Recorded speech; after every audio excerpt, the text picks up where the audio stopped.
सो हमने अभी जस्ट अपने लास्ट क्लास में पढ़ा अरिथमेटिक ऑपरेटर्स इन पाइथन, और अब हम लोग एक छोटा सा प्रोग्राम बनाने की कोशिश करते हैं जिसके थ्रू हम लोग कुछ कैलकुलेशंस करने की कोशिश करेंगे।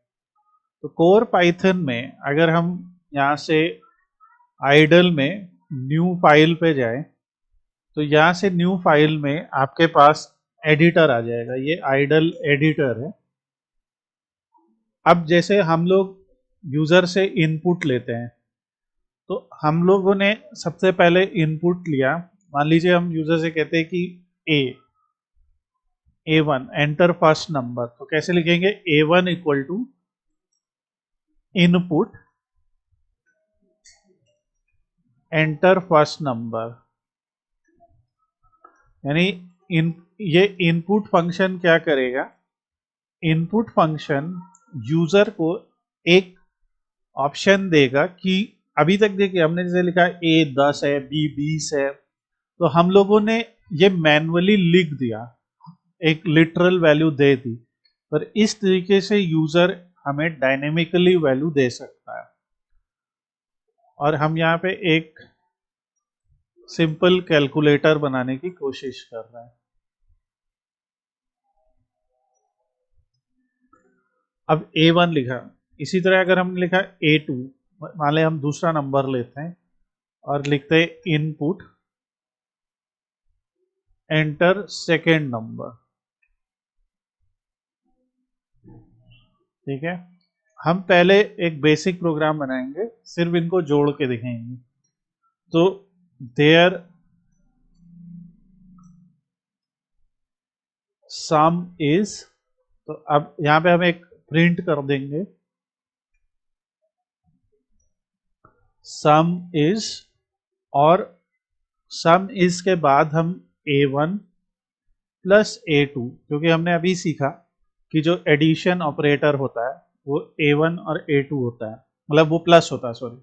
तो ये हमने लिखा, ये बन गया हमारा बहुत बेसिक सा प्रोग्राम जिसमें यूजर के सामने दो नंबर्स के लिए इनपुट आएगा और फिर उनका सम हो जाएगा, और फाइनली हम एक और इनपुट लिखते हैं, क्योंकि जब हम लोग एक प्रोग्राम बनाते हैं तो उसमें हम एग्जिट के लिए एक मैसेज देते हैं, press enter to exit.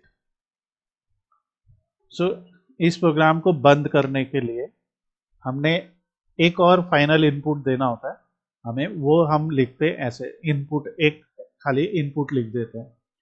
Basic सा प्रोग्राम है। इसे अगर हम सेव करते हैं तो इसका नाम हम कैल्सी रख देते हैं। तो ये बन गया हमारा प्रोग्राम। अब इस प्रोग्राम को अगर हम रन करते हैं तो देखिए यहाँ पे उसने पूछा एंटर फर्स्ट नंबर, मैंने लिखा 56, एंटर सेकेंड नंबर, हमने लिखा 76। तो जो भी सम होगा वो आएगा, पर ये आउटपुट देखिए क्या आया, 5676। तो ऐसा क्यों हुआ? क्योंकि ये जो इनपुट फंक्शन होता है, एक छोटा सा नोट यहाँ पे आप लोग लिखिए, ये जो इनपुट फंक्शन होता है saves values as a string. तो ये वैल्यू को एक नंबर की तरह नहीं स्टोर कर रहा है, ये वैल्यू को एज अ स्ट्रिंग यूज कर रहा है। Hence plus will concatenate and not add numbers. तो अगर एज अ स्ट्रिंग यूज कर रहा है तो प्लस जो है वो उन नंबर्स को कॉन्कैटिनेट, यानी कि एज अ स्ट्रिंग, जैसे फर्स्ट नेम लास्ट नेम को आप जोड़ के बताते हो वैसे कॉन्कैटिनेट करके आंसर देगा, ना कि नंबर की तरीके से सम। तो इस प्रॉब्लम को सॉल्व करने के लिए हमें क्या करना होगा? हमें इस प्रोग्राम को बताना पड़ेगा कि भैया ये दोनों नंबर है। तो उसके लिए आपको लिखना पड़ेगा int ऑफ A1, मतलब पहले वो जो A1 है जो एज अ स्ट्रिंग आ रहा है उसे इंटीजर बनाओ, फिर जो A2 आ रहा है उसे इंटीजर बनाओ और फिर उसको रन करो। सो अब हम इसी प्रोग्राम को फिर से ट्राई करते हैं। पहले हम एंटर टू एग्जिट कर देते हैं और इसी प्रोग्राम को फिर से ट्राई करते हैं। अब हमने टाइप कन्वर्जन कर दिया, टाइप कास्टिंग कर दिया, रन किया, रन मॉड्यूल किया, 120 लिखा और 230 लिखा। अब उसने दोनों को जोड़ दिया और ये नहीं लिखा 120 230, अब उसने उनका नंबर आउटपुट दिया। तो अगर आपको किसी प्रोग्राम में यूजर से इनपुट लेके उसे एज अ नंबर ट्रीट करना है तो आप उसे इस टाइप से पहले टाइप कन्वर्जन करेंगे और फिर लिखेंगे। अगर पर यहाँ पे एक प्रॉब्लम यहाँ पे भी है, अभी मैं दिखा रहा हूँ प्रॉब्लम। और हम इसे फिर से रन करते हैं तो हमने लिखा 56.78 और हमने लिखा 44.55, ठीक है। सो उसमें लिखा कि कुछ एरर देता है ना कि इनवैलिड लिटरल और समथिंग। सो क्या हो रहा है कि अब वो एरर जिस भी कारण से आ रहा है, हम लोगों को क्या करना है कि अगर हमें पता है कि नंबर जब हम पूछ रहे हैं तो नंबर तो भाई फ्लोट भी हो सकता है, इंटीजर भी। तो नंबर्स के लिए एक बेटर चॉइस जो होती है वो फ्लोट होती है।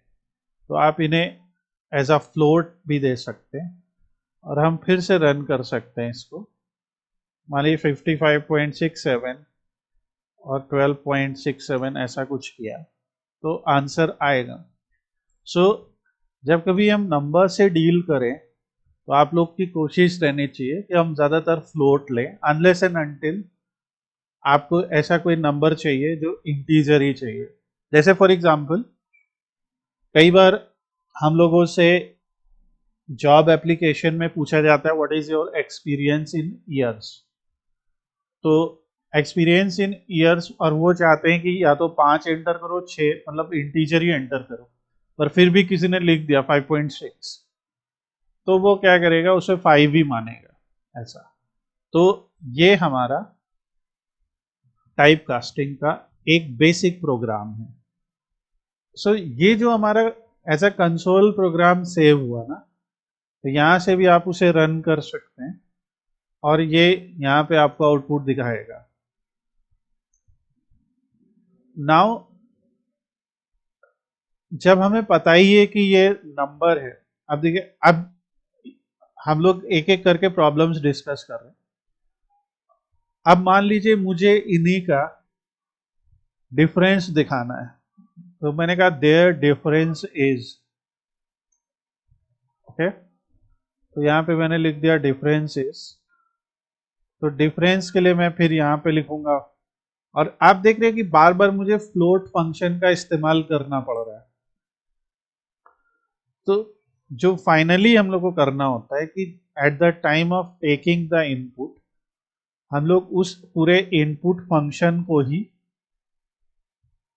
एक फ्लोट नाम के फंक्शन के अंदर भर देते हैं।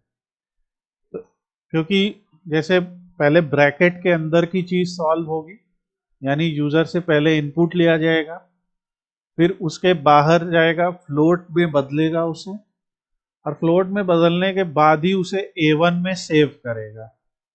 तो जब ऐसा होएगा तो हम लोगों को फिर प्रॉब्लम है, अब हम आराम से A1 और A2 का इस्तेमाल करें हर जगह, बार बार हमें उसे टाइप कास्टिंग नहीं करनी। इस तरह से प्रोग्राम थोड़ा शॉर्ट होएगा और शॉर्ट होके जो है आंसर आएगा। तो ये A1 है, ये A2 है। तो इस तरह से देयर डिफरेंस इज दिस, फिर फाइनली देयर मल्टीप्लिकेशन इज,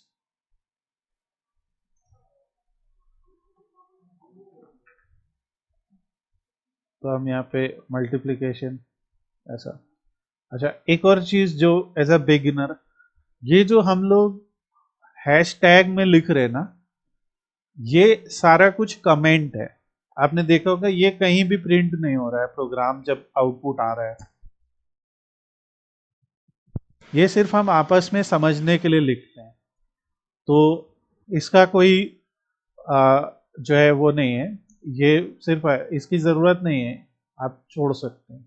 तो जैसे ये सिर्फ एक कमेंट है जो हम लोग लिख रहे हैं कि भाई हम क्या करने वाले हैं। फिर फाइनली जैसे हम और हम एक यहाँ पे लिखते हैं देयर डिवीजन इज, अभी तुम्हारी बात पे भी आ रहा है, और फाइनली यहाँ पे लिखते हैं डिवीजन, और ये तो ये आ गया। अब ये बन गया हमारा प्रोग्राम और इसको हम सेव कर लेते हैं। तुम कह रहे हो डेटा टाइप हटा दिया, राइट? डेटा टाइप हटाया नहीं है, जिस लाइन में इनपुट ले रहे हैं उसी लाइन में ही हमने उसको चेंज कर दिया। अच्छा, जिस फॉर्मेट में हमें चाहिए, वो मैंने अभी बोला ना कि पहले इनपुट लेगा, फिर उसे फ्लोट में बदलेगा, और फिर A1 जो होगा वो फ्लोट ही होगा। और क्योंकि A1 फ्लोट ही होगा, तो अब ये सारे मैथमेटिकल ऑपरेटर्स जो हमने भी पिछले चैप्टर में पढ़े, वो सारे मैथमेटिकल ऑपरेटर्स उस पर काम करेंगे।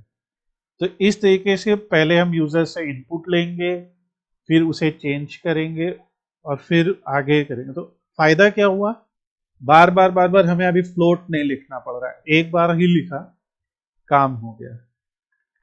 ठीक है, सो ये एक हम लोगों का सिंपल सा प्रोग्राम बना। अब इसको रन करते हैं, यहाँ पे हमने सेव कर रखा है। First number 67, second number 76। अब देखिए पूरा एक डिटेल्ड आउटपुट आया हमारे सामने। सम is this, difference is this, multiplication is this, division is this. जो जो हमने वहां पे आउटपुट दिया था वो सारा जो है आया। तो ये एक हमारा सिंपल सा केस है कि जो भी हम लोग कर रहे हैं, अब जैसे क्योंकि होता है क्या, कैलकुलेटर जो होता है उस कैलकुलेटर में बहुत कुछ होता है ना, आपको भी पता है। तो लेकिन हम क्योंकि अभी स्टार्टिंग लेवल पे हैं, हमारे पास केवल बेसिक ऑपरेटर्स ही हैं, तो हम लोग उन्हीं का इस्तेमाल कर रहे हैं। मगर आगे चल के जब हम लोग मॉड्यूल्स का इस्तेमाल करेंगे, जैसे अभी इसी में जैसे tan theta, sine theta, etcetera जो भी है, तो वो हम लोग फिर आगे पढ़ेंगे। तो ये हो गया हमारा बेसिक कैलकुलेटर, जिसका यूज है यूजर के द्वारा एंटर की गई वैल्यू को आउटपुट करना। अब इसी कैलकुलेटर का हम थोड़ा सा मॉडिफाइड वर्जन बनाते, तो ये प्रोग्राम हम लिख लेते और एक नया यहाँ से एडिटर खोलते, उसमें भी हम उसी प्रोग्राम को लिख लेंगे। तो इसको हम एक बार नोटपैड में से कॉपी कर लेते हैं, और जो हमने नया एडिटर खोला उसमें पेस्ट करते हैं। ये है एक और कैलकुलेटर, ये है हमारा कैलकुलेटर विद सिलेक्शन। इसको समझने से पहले हम लोग एक दो चीजें और भी समझेंगे, पर यहां से अभी हम इसको हटा देते हैं, इतना लिखते हैं। और ये है हमारा कैलसी 2। अब देखिए यूजर जो एंटर कर रहा है,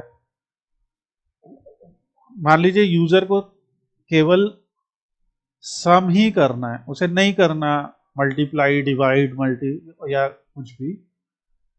क्योंकि यूजुअली कैलकुलेटर में क्या होता है, आप उससे पूछते हो कि भाई वो मतलब आप ऑपरेटर खुद ही देते हो सेलेक्ट करने के लिए। तो इसीलिए हम लोग एक तीसरा पैरामीटर यहाँ पे लेंगे, या तीसरी यहाँ पे फील्ड लेंगे जो है ऑपरेटर, और हम इसको कहेंगे इनपुट एंटर ऑपरेटर। हम उससे कह रहे हैं कि भाई अपना ऑपरेटर एंटर कीजिए, और यहाँ पे ऑप्शन दे दे रहे हैं। ऑप्शंस ये सिर्फ लिख रहे हैं, यूजर को पता होगा, प्लस, माइनस, डिवाइड, मल्टीप्लाई, ऐसा एक उसको हिंट दे दिया। तो यूजर जो है क्या करेगा कि तीन चीज एंटर करेगा। अब फर्स्ट नंबर, सेकेंड नंबर और उसे क्या ऑपरेशन करना है, उसे प्लस करना है, माइनस करना है, डिवाइड करना है। और लॉजिकली हम लोग यहाँ पे ऐसे लिख देंगे ना, A1 OP A2, पर ये पाइथन में चलता नहीं है। तो इसलिए एक और चीज हमें सीखनी है और वो कहलाते if else operations. If else, तो ये इफ एल्स का मतलब क्या होता है, पहले हम लोग इस इफ एल्स को अलग से समझते हैं, ये इंपॉर्टेंट चीज है। तो मान लीजिए मैंने लिखा इफ, पहले मैं इसको अलग से लिख के दिखाता हूं इसका लॉजिक।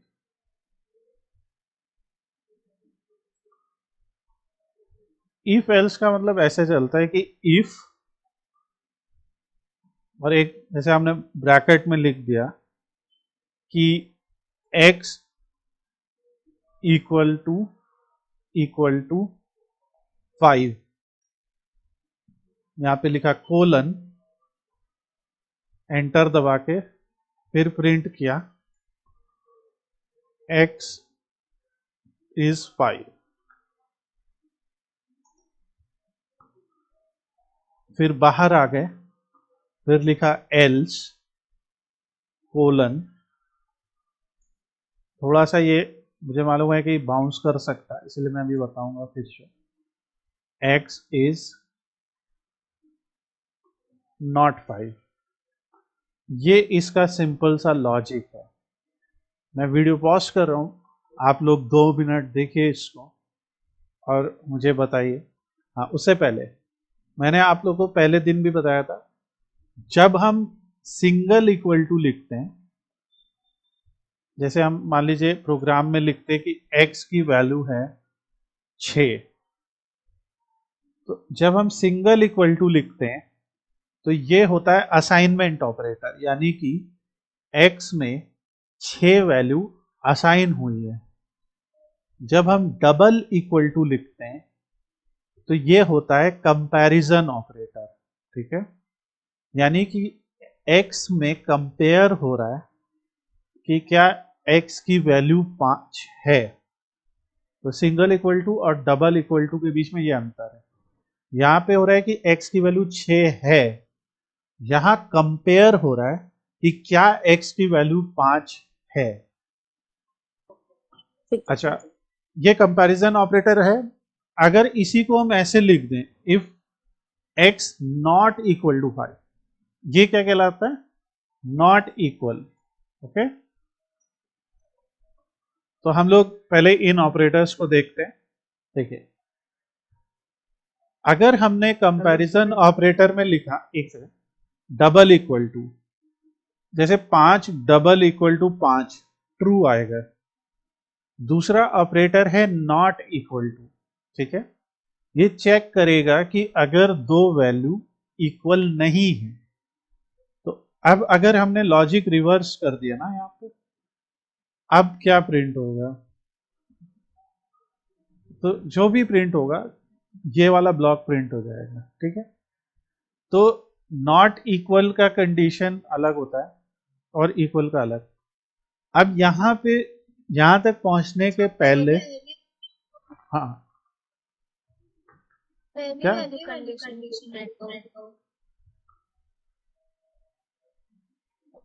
इस केस में पहली वाली प्रिंट होगी, क्योंकि हमने नॉट, ये कह रहे क्या x 5 नहीं है, x 5 नहीं। ठीक है। अगर हमने लिखा ये, अगर हमने ये लिखा क्या x 5 से बड़ा है, राइट, या आपने ये लिखा, तो एक्चुअली यहाँ स्टेटमेंट हमें बदलना पड़ेगा, स्टेटमेंट सारे बदलने पड़ेंगे, but you get the logic. हाँ शादत, क्या कह रहा हो, मैं फिर कह रहा हूँ अगर both are condition true then सब आउटपुट। बोथ कहाँ, हमने बोथ लिखी कहाँ, नहीं, अगर इसी स्टेटमेंट में देखें कि अगर बोथ कंडीशन ट्रू हो जाए तो फिर आउटपुट क्या आएगा सर, या ये कंडीशन स्टेटमेंट जरूर फॉल्स होगी। हमने एक ही कंडीशन लिखी है, दूसरी कहाँ लिखी है,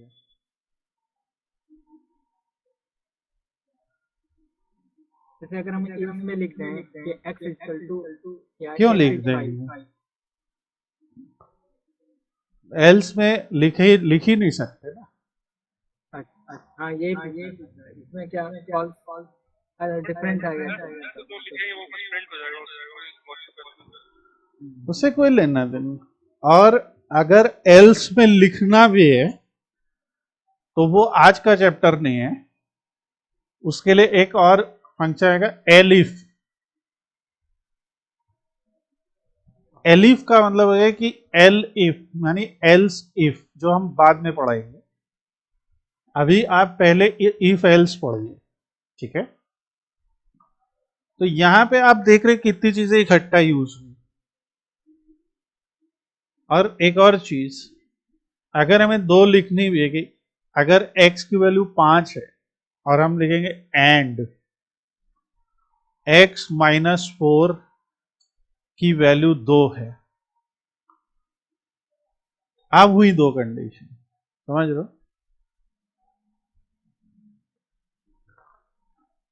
तो ये कहलाता है लॉजिकल ऑपरेटर, जो अभी हम आगे पढ़ेंगे। अभी पहले से पढ़ते हैं ऐसा। आप लोग को एसक्यूएल वाला याद होगा। जैसे एसक्यूएल में हम लोग कहते थे कि वो लोग जो सेल्स मैनेजर हैं और लंदन के हैं, कैसे लिखते थे? Select star from customers where city equal to London and department title, हाँ जो भी था वो, title equal to sales manager. तो ये हो गया दो कंपैरिजन।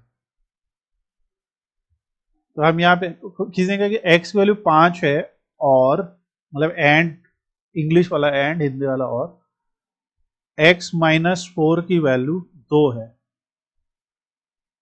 और ऐसे लिख दिया, ये ब्रैकेट में लिख दिया कि x माइनस 4 की वैल्यू तो है, ऐसा कुछ लिखा। तो इस केस में देखो क्या हो रहा है। हाँ, पहला ही गलत हो जा रहा है, x 5 नहीं है तो ये आएगा ही नहीं, क्योंकि एंड मांगता है कि दोनों को। एंड के लिए हम लोग के जब हम पढ़ेंगे तो ये लॉजिकल ऑपरेटर भी इसमें होता है, वो हम आगे पढ़ेंगे। रीसेट करते हैं, घूम के वापस आते हैं और यहीं पे आ जाते हैं। सिंपल सा लॉजिक समझ में आया कि नहीं आप लोग के? कि अच्छा चलिए यहाँ पे 5 लिख देते हैं और यहाँ भी लिख देते हैं। अब सही है कि x की वैल्यू 5 है। अगर x की वैल्यू 5 है तो प्रिंट कीजिए। तो इस प्रोग्राम को चला के देखते हैं ये प्रोग्राम क्या करता है। तो इस प्रोग्राम को चलाने के लिए हम लोग एक नया यहाँ पे आइडल बनाते हैं, इसे सेव करते हैं अपने ईमेल, क्योंकि मैं अलग से सेव कर रहा हूँ क्योंकि आप लोग को जो है प्रोग्राम भेजूंगा। इफ एल्स 1 लिखता हूँ। अब यहाँ पे एक चीज और याद रखने हैं आप लोग को कि देखिए, हम लोग एक्चुअली हम इसे फिर से लिख के दिखाएंगे यहाँ पे, तब समझ में आएगा। अगर हमने लिखा है x बराबर 5, इफ x इक्वल टू 5, और ध्यान से देखिएगा, जैसे ही कोलन दबाएंगे या लिखेंगे, एंटर करेंगे, तो आपको दिखेगा कर्सर जो है वो थोड़े से इंडेंट के साथ आया है यहाँ पे। मतलब कर्सर जो है ना वो थोड़ा सा बाहर आ रहा है, कैन यू सी? वो बिल्कुल लेफ्ट से नहीं आ रहा है, देखिए। और अगर हम यहाँ पे लिखते हैं कुछ, तो आपने देखा कि एक इंडेंट आ गया, एक गैप आ गया है।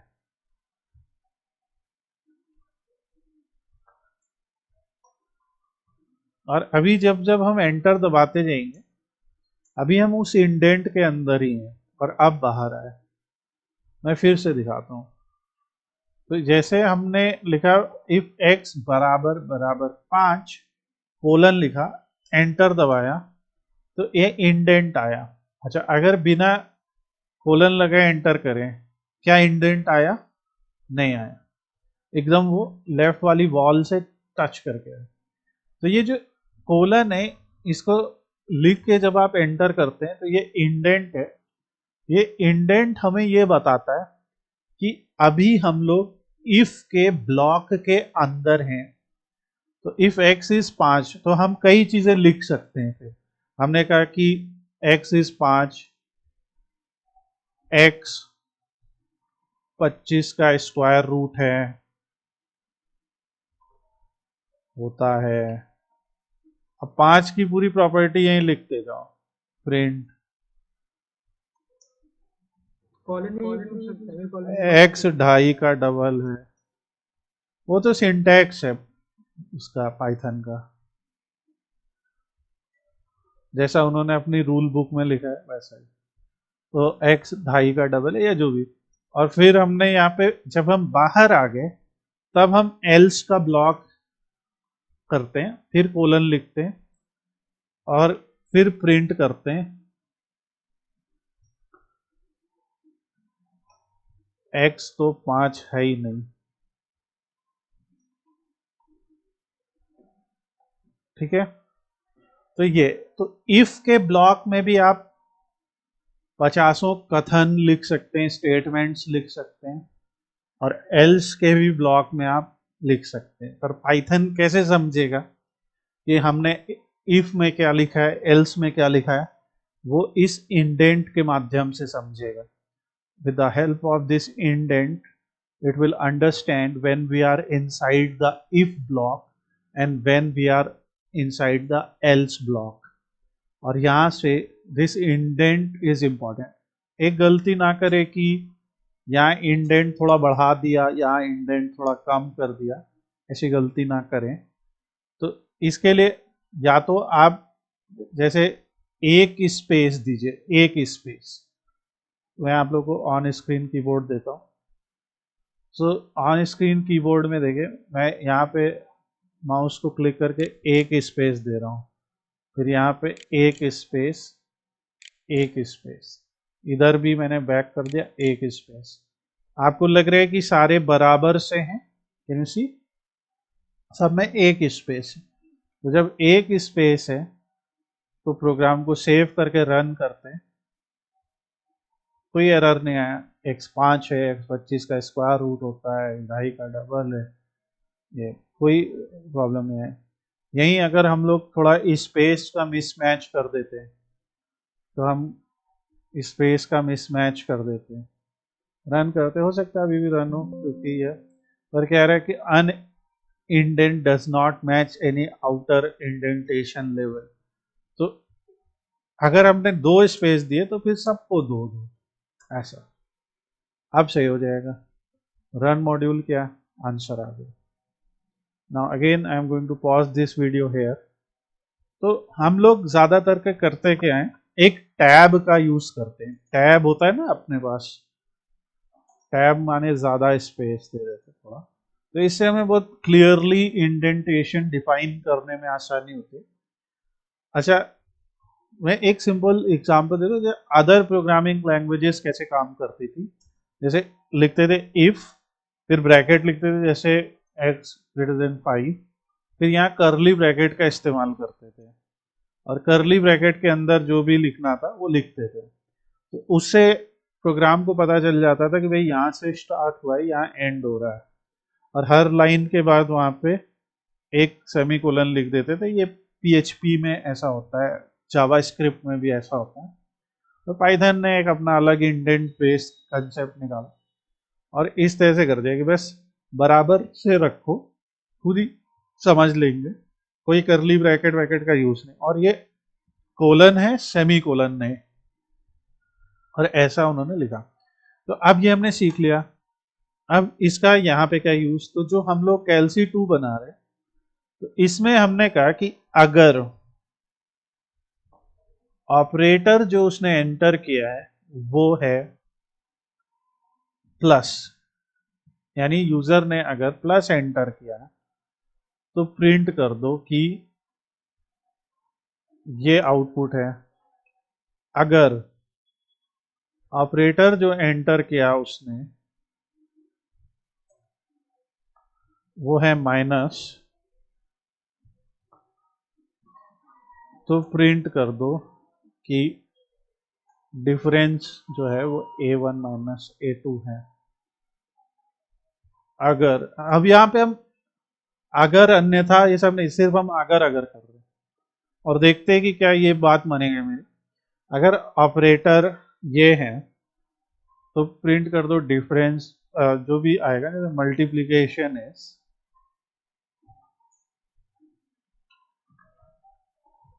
ऐसा। तो हम लोग पहले इतना रन करते हैं, देखते हैं क्या होता है। तो लॉजिक ये है कि पहले A1 पूछेगा, फिर A2 पूछेगा, फिर पूछेगा कि अब क्या ऑपरेटर सेलेक्ट करना चाहते हो। तो अगर हमने ऑपरेटर प्लस किया तो वो ये आउटपुट देना चाहिए, माइनस किया तो ये, और मल्टीप्लाई किया तो ये। तो अगर हमने इसे रन किया, फर्स्ट नंबर मैंने लिखा 2, सेकंड नंबर मैंने लिखा 10। अब वो ऑपरेटर पूछ रहा है, मैंने कहा भाई प्लस, तो कह रहा है सम इज दिस। तो यहां तो सही आया, पर हमें नहीं लगता कि इस प्रोग्राम को टेस्ट करने के लिए हमें बार बार रन करना चाहिए। तो एक और तरीका बताता हूं, ध्यान से समझिएगा। हमने अपने कंप्यूटर में ये कैल्सी 2 नाम का प्रोग्राम कहीं पे सेव कर रखा है ई ड्राइव में। तो हम उस फोल्डर के अंदर आ गए, और देखिए ये पूरा वीडियो रिकॉर्ड हो रहा है, आप लोग को सबको इस क्लास के बाद प्रोसेस होके मिल जाएगा। आप सब लोग इसको दोबारा रन करिए अगर कहीं पे भी अटक रहे हैं, और आपके पास एक गैप होगा तो आप उस गैप में जो भी आपको डाउट होता है सब लिख के रखिए, तो हम नेक्स्ट क्लास में डिस्कस करेंगे। पर जरूर ट्राई करना है। तो ई ड्राइव में है, आपके केस में हो सकता है सी ड्राइव में सेव हो रहा हो, किसी के केस में कहीं और सेव हो रहा हो। जिस भी फोल्डर में सेव है वहां आइए, और उस जो ऊपर ये एड्रेस बार होता है इस पे क्लिक कीजिए, और यहाँ पे cmd रन करिए। ये विंडोज में काम करेगा। तो अभी हम बेसिकली उस फोल्डर में आ गए, सिर्फ इतनी सी बात है। और या आप नॉर्मल कोई भी डायरेक्टरी से भी आ सकते हैं, मैं एक इजी तरीका दिखाया। अब मेरे प्रोग्राम का नाम क्या है, kelsey2.py, यही है नाम। देखिए kelsey2.py, रन किया, देखिए रन हो गया। फर्स्ट नंबर मैंने लिखा 10, सेकंड नंबर मैंने लिखा 5। इस बार ऑपरेटर चूज किया माइनस, डिफरेंस आ गया, एग्जिट। फिर रन किया, पहला नंबर किया 7, दूसरा नंबर किया 7, मल्टीप्लाई चूज किया, इस बार मल्टीप्लिकेशन आ गया। तो ये हमारा एक सिंपल सा कैलकुलेटर बना, जिस कैलकुलेटर से हमें साफ साफ दिख रहा है भैया कि क्या हो रहा है। ये तो नहीं है, ये तो बेसिक है, ये मैं भेज दूंगा आपको। ये है हमारा कैलकुलेटर, ठीक है। तो आप एक देख सकते कि पाइथन के अंदर कितनी आसानी से हम लोग लॉजिक पूरा लगा सकते हैं कि हम यूजर्स जब जब हम प्लस करें, एक बार और रन करते, फिर से रन किया कैल्सी 2, मान लिया हमने लिखा खूब बड़ा सा नंबर लिया, एक और बड़ा सा नंबर लिया, ऑपरेटर चूज किया प्लस। तो ये एक लॉजिक है, और इस तरीके से हो क्या रहा है, ध्यान से देखते कि जब यूजर ने फर्स्ट नंबर एंटर किया वो हो गया A1, सेकंड नंबर एंटर किया वो हो गया A2, ऑपरेटर यहाँ पे माइनस चूज हुआ, ऑपरेटर माइनस, तो उसने क्या किया, A1 माइनस A2, ये आउटपुट दे दिया A1 माइनस A2, क्योंकि ऑपरेटर माइनस चूज हुआ। तो ये हमारा है कैलसी। अब इस पे आगे आप लिखते जाइए ऑपरेटर, जैसे मॉडुलस है, फ्लोर डिवीजन है, sine cos tan theta, log वॉग, जो भी लिखना वो हम लोग आगे पढ़ेंगे। सो इस टाइप से जो है एक लॉजिक बिल्डिंग आएगी आपको, और ये एक्सरसाइज सिर्फ उसी के लिए है। We are just here to build logic, और ये आज आप लोगों को सबको ट्राई करना है अपने एंड से। ऑल्दो प्रोग्राम मैं आप लोगों को सबको भेज दूंगा, but you have to try from your end. अब इसी में आप आगे जो आप लोग को करना है वो ये है कि आप लोग इसमें forward slash, double forward slash, modulus भी लगाइए और ट्राई कीजिए अपने एंड से। ये एक आपका होमवर्क हो जाएगा, and then we will discuss in the next class.